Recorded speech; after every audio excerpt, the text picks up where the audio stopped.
Hi, welcome back to Paxton Road. This evening we're actually running on battery power. I've talked about this in a previous video, but this is a black mobile phone power bank running through a USB 12 volt adapter, so it steps or boosts the 5 volts up to 12 volts, and it's running both the LED lighting and traction power.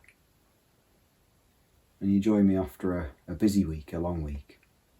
I'm just going to do a little bit of shunting with my current Muse, a reworked Graham Farish Class 31.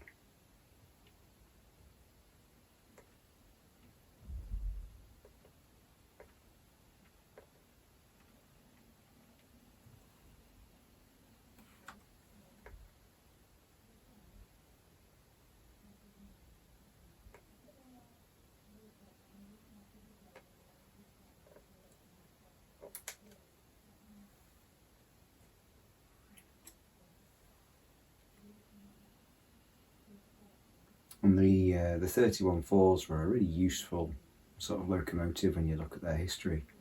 They had a bit of a reputation amongst some as perhaps being underpowered for their weight, not helped by the Coco, well, not the A1A, so like the 3-axle bogies but with only 2 axles powered. Obviously spread the weight out, made them light-footed. So they lacked not rather power, probably more tractive effort, if anything. It did make them useful sort of go anywhere locos, especially after the demise of the Class 25s, and so they lasted through until even fairly recently on network rail trains. And the 4s obviously had electric train heating, which made them useful when used in pairs on holiday trains and things. But also it was a very high ETH rating. They could actually haul quite a long passenger train, or heat quite a long passenger train. Anyway, I digress and rabbit on. My mind sort of wanders off in that sort of train space. Blue ones especially, obviously useful for me, and quite a sort of typical power for the 90s, late 80s and early 90s. Although I think with the headlights this is probably more like 93 and speed limit would be gone, but yeah, just join me in Paxton Road and enjoy a little bit of shunting.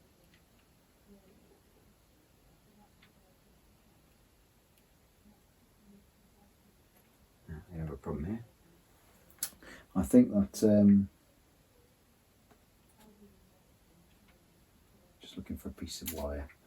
I think that the Real Track PCA here, this coupling at this end is a little bit low, and so it's not wanting to couple up to the the kit built Chivers OTA.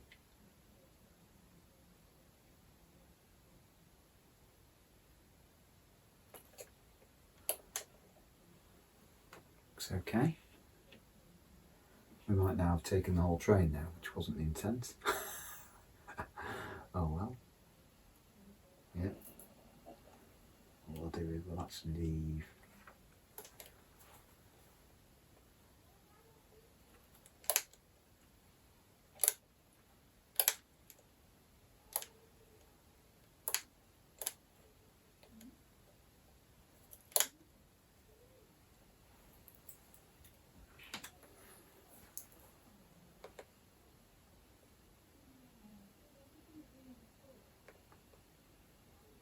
So I do enjoy playing with this layout pretty much every day, and this newfound freedom with the battery power is giving me ideas. Currently on the second charge of that power pack. It will be interesting to see how that settles down.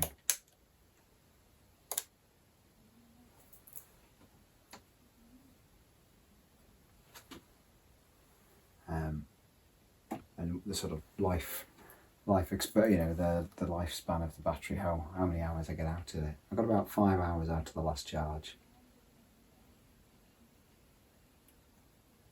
Well, there we go. Shelf must be on a slight downgrade. We do a bit of fly shunting.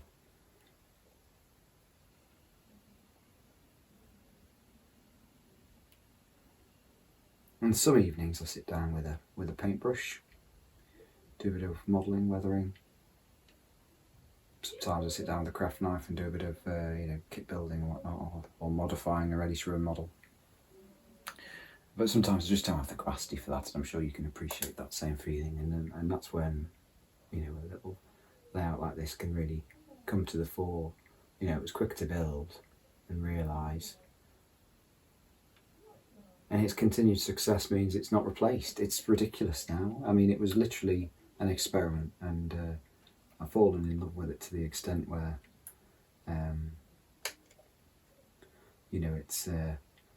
it's not outlived its usefulness, has it? But it's certainly outlived my expectations for it.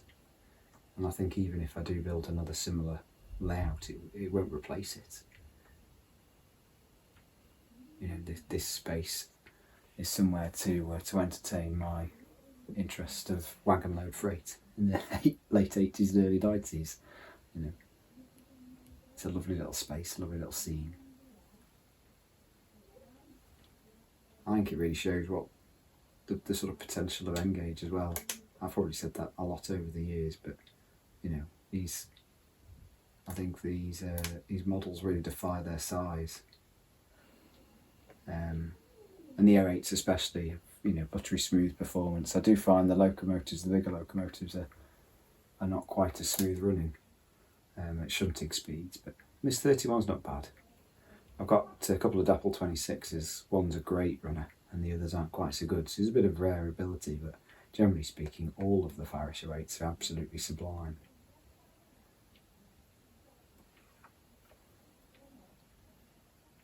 And making use of these DG magnetic uncouplings means I don't generally have to get my hands into the layout.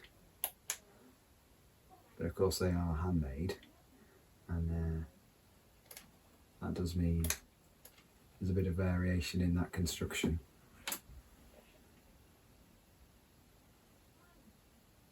Leave the coal wagon at the back there.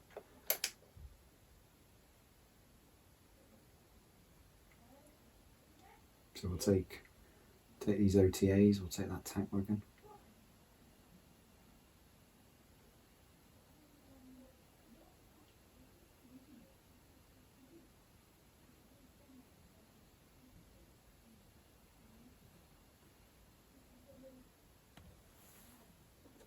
Just off stage to the left, if you're not familiar with the layout, is just a simple sector plate that swings from between the two tracks. It saves the space of needing to have a sort of head shunt down to a turnout.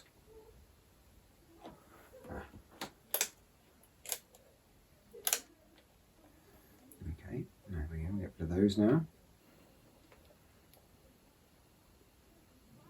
And what I might do is just take the stock off and run the loco back into the layout. It is quite nice just to enjoy seeing that.